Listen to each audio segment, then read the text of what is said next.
Hi hello నమస్తే welcome to KMR news. నేను ప్రణయ్. ఉదయం నుంచి కూడా చాలామంది ఎదురు చూస్తూ ఉన్నారు. చాలా మీడియా సంస్థలు, యూట్యూబ్ ఛానల్స్ కూడా ఎదురు చూస్తూ ఉన్నాయి. ఎందుకోసం అని అంటే కవిత ఏం బాంబ్ బ్లాస్ట్ చేయబోతా ఉంది.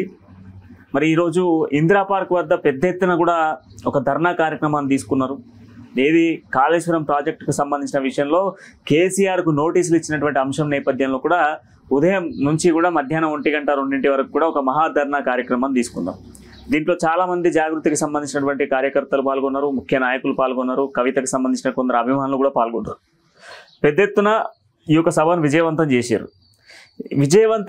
ఓకే, బట్ ఈ కాళేశ్వరం ప్రాజెక్టుకు సంబంధించినటువంటి అంశాల్లో ఏం బాంబ్ బ్లాస్ట్ చేసింది ఇక్కడ అంటే ఉదయం నుంచి అందరూ ఎందుకు ఎదురు చూసారు అన్న విషయం నేను చెప్తా. అంతకన్నా ముందు కాళేశ్వరం ప్రాజెక్టుకు సంబంధించిన విషయంలో కేసీఆర్కు నోటీసులు ఇస్తే ఎందుకు ధర్నా చేయలేదు, ఏ నాయకుడు ఎందుకు పట్టించుకోలేదు అన్నటువంటి ఏకైక కారణంతో కవిత పెద్ద ఎత్తున ఆందోళనకు దిగే ప్రయత్నం చేసింది.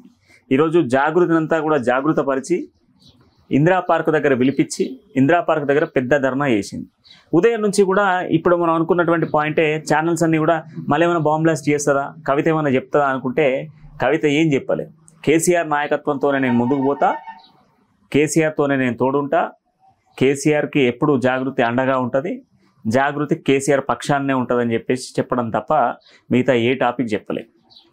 కొన్ని సంస్థలు ఏం చేస్తూ ఉన్నాయంటే ఏదో ట్రోల్ చేయడం కోసం ఏదో వార్తల్లాగా కాకుండా ఇంకా కొంత కల్పిత వార్తలను కూడా చేస్తూ ఉన్నాం. కల్పిత వార్తలు అవసరం లేకుండా జెన్యున్గా ఇచ్చే ప్రయత్నం మనం చేస్తాం. దీంట్లో ఏంది అని అంటే కవిత తీసుకున్నటువంటి స్టాండ్ ఏంటి అని అంటే గతంలో కేటీఆర్కు నోటీసులు ఇచ్చినా లేదంటే ఇంకేదైనా నాయకుడికి నోటీసులు ఇచ్చినా రాష్ట్ర వ్యాప్తంగా ఆందోళనలు చేసిర్రు, ధర్నాలు చేసిర్రు, పెద్ద ఎత్తున ఒక ఉద్యమాన్ని లేబట్టే ప్రయత్నం చేశారు. కానీ కేసీఆర్ అంటే తెలంగాణ రాష్ట్రానికి తొలి ముఖ్యమంత్రి, 2 దఫాలుగా ముఖ్యమంత్రిగా చేసినటువంటి కేసీఆర్కు కాళేశ్వరం ప్రాజెక్టు పైన నోటీసులు ఇచ్చి విచారణకు రమ్మంటే మీరు ఎందుకు చెయ్యరు ధర్నా అన్నటువంటి యాంగిల్లో కవిత ధర్నా కూర్చున్నది. ఆ ధర్నా కూర్చున్న దాంట్లో కాళేశ్వరం ప్రాజెక్టుకు సంబంధించి దాదాపు 370 పైచిలకు పిల్లర్లు ఉన్నాయి. దాంట్లో కుంగినటువంటి 3-4 పిల్లర్లకు సంబంధించిన అంశంలో ఒక విచారణ, అన్నారం, సుందిల్లా, కాళేశ్వరం వీటికి సంబంధించినటువంటి బ్యారేజ్ నేపథ్యం నిర్మాణంలో ఆ యొక్క కంప్లీట్ డీటెయిల్స్ సేకరించేందుకు కాళేశ్వరం కమిషను కేసీఆర్కు, హరీష్ రావుకు, ఈటల రాజేందర్ కూడా నోటీసులు ఇచ్చింది. సో ఈ నోటీసులు ఇచ్చిన నేపథ్యంలో కేసీఆర్ కూడా నేను హాజరవుతాను, కవిత ధర్నా చేసినా చేయకపోయినా కూడా కేసీఆర్ నేను హాజరవుతాను, కానీ 5న కాకుండా 11న హాజరవుతాను అని చెప్పేసి కూడా చెప్పడం జరిగింది.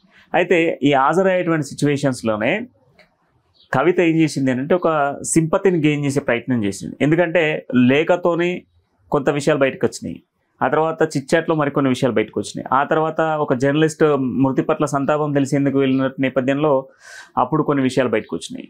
సో వీటిలా దఫాలుగా కొంతగా బయటకు వచ్చిన నేపథ్యంలో వీటన్నిటిని కవర్ చేయాలి.